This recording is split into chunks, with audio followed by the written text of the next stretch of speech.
What's up everyone, welcome back to Beyond ARTV. My name is John and it's time to talk about the new Waterparks single, their first ever for Hopeless Records. They left Equal Vision, there was a big falling out there. It seemed like Austin Knight, the leading singer and member of Waterparks, wasn't exactly happy with the way that they were handling the band, so they moved over to Hopeless Records, and their first single for the label is the one that Austin was teasing on Instagram a while back. Over a month ago in April, he played the majority of the song, which we now know as Turbulent. And the question on the table, is it good or is it bad? I'll break down my feelings on the track in my review of this song today, and I feel that this is one of those tracks that's not gonna win over everyone immediately. In fact, my first few listens, I was thrown for a bit of a loop, not entirely as weird as I was kind of expecting it to be, and I think that that's a good thing. Coming out of the Entertainment era, which was written for his ex-girlfriend Sierra, it was a much different vibe that we were getting there. Now, we've got angry Austin and a very bitter person that's coming through, and that just really seeps through every pore of this entire song. If you're not into the whole bitterness game with exes and stuff like that, then this one might not be for you, but I have to say that I do like the anger that's felt here, because at the very least it feels genuine. Now, musically speaking, this is one of those songs that takes a little bit to get going. There is this kind of light, clean riff that opens it up. We feature these punching drums that almost feel like they're in maybe some sort of breakbeat type song,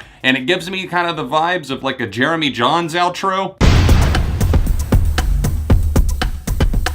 What I'm getting at there is that the drums are really fast. You can tell that they're programmed and very concise for the most part, which disappoints me that it doesn't really seem like Otto actually got to do that much on the track, and Jeff seems limited as well, because the guitars that are featured here, they're kept in limited quantities, except for maybe during the chorus, which is pretty explosive. Also, very bitter once again, featuring lines like, "I'd unfuck you if I could," which I've never understood that way of thinking. It's like everything that in life we're given, it's made to get us to where we are, so we dealt with it for a reason. But still, I don't have to subscribe to that way of thinking to get behind it. I'm just saying that it seems a little excessively mean. Of course, I have no idea what happened with the downfall of their relationship, if there was cheating or if something else happened, but Austin is very full of himself on this track, intentionally so. It's a cocky moment that says, "You had Austin Knight." He even says that in here, even compares himself to being Patrick Stump and Pete Wentz of Fall Out Boy combined,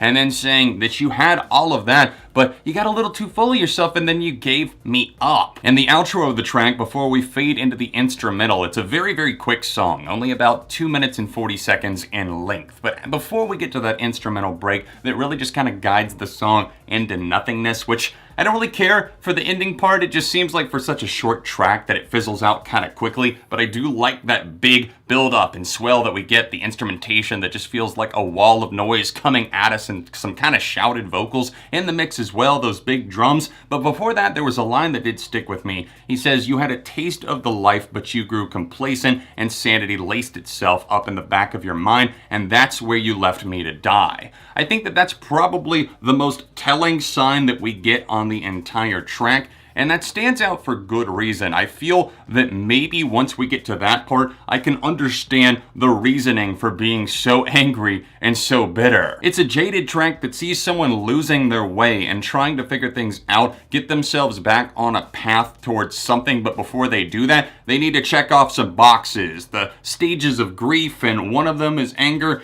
and obviously the bitterness as well. We'll see if Waterparks number 3, whatever album 3 ends up being, has more of this. Maybe there's some sort of concept that's going to be running throughout, kind of like Entertainment had in a way. I do find myself missing the Double Dare days, because this is a far cry from the quality of that. I think that they did a great job at blending pop and a little bit of pop punk as well, a little bit of pop rock.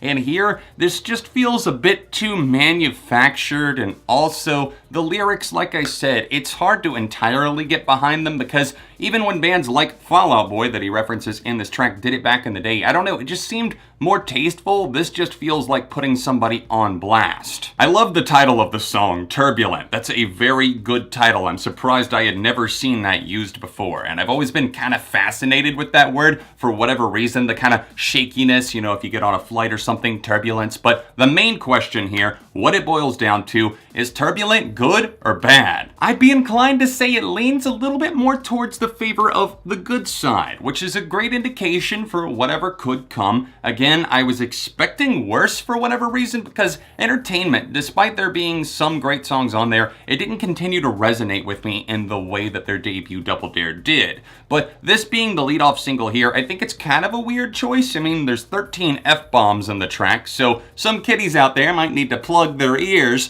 But everything that I've said leading up to this point should give you an indication that I am kind of torn on the track. So overall, I'm going to rate this a very strong 3 out of 5, possibly even a light 3.5. I might actually be in order, I think. What did you guys think of Turbulent by Waterparks? I'm just having maybe a little bit of a hard time wrapping my head around exactly what they're going for at this point, but I still don't mind it. I think the song is very catchy, so I'd be interested to know, what do you guys think? Tell me in the comments section down below, and please, while you're here, drop a like on this review because it genuinely does help out the channel. If you happen to be new in town, then please hit that subscribe button for the love of music. Check out my thoughts on Entertainment, the album by Waterparks, by tapping the card here, or tap here for another recent song review that I did on the channel. All of my social media accounts, including my Patreon page, can be found in the description down below, and I'll see you soon for more right here from more content on Beyond ARTV.